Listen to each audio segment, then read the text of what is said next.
شروع اللہ کا نام لے کر جو بڑا مہربان نہایت رحم والا ہے۔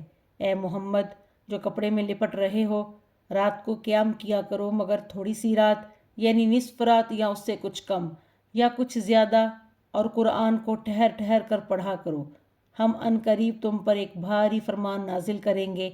کچھ شک نہیں کہ رات کا اٹھنا نفس کو سخت پامال کرتا ہے، اور اس وقت ذکر بھی خوب درست ہوتا ہے۔ دن کے وقت تو تمہیں اور بہت سے شغل ہوتے ہیں، تو اپنے پروردگار کے نام کا ذکر کرو اور ہر طرف سے بے تعلق ہو کر اسی کی طرف متوجہ ہو جاؤ۔ وہی مشرق اور مغرب کا مالک ہے اور اس کے سوا کوئی معبود نہیں، تو اسی کو اپنا کارساز بناؤ۔ اور جو دل آزار باتیں یہ لوگ کہتے ہیں ان کو سہتے رہو اور اچھے طریق سے ان سے کنارہ کش رہو، اور مجھے ان جھٹلانے والوں سے جو دولت مند ہیں سمجھ لینے دو اور ان کو تھوڑی سی مہلت دے دو۔ کچھ شک نہیں کہ ہمارے پاس بیڑیاں ہیں اور بھڑکتی آگ ہے اور حلق میں اٹکنے والا کھانا ہے اور درد دینے والا عذاب ہے۔ جس دن زمین اور پہاڑ کانپنے لگیں گے اور پہاڑ ایسے بھربھرے گویا ریت کے ٹیلے ہو جائیں۔ اے اہل مکہ، جس طرح ہم نے فرعون کے پاس موسیٰ کو پیغمبر بنا کر بھیجا تھا، اسی طرح تمہارے پاس محمد رسول بھیجے ہیں تو تمہارے مقابلے میں گواہ ہوں گے۔ سو فرعون نے ہمارے پیغمبر کا کہا نہ مانا تو ہم نے اس کو بڑے وبال میں پکڑ لیا۔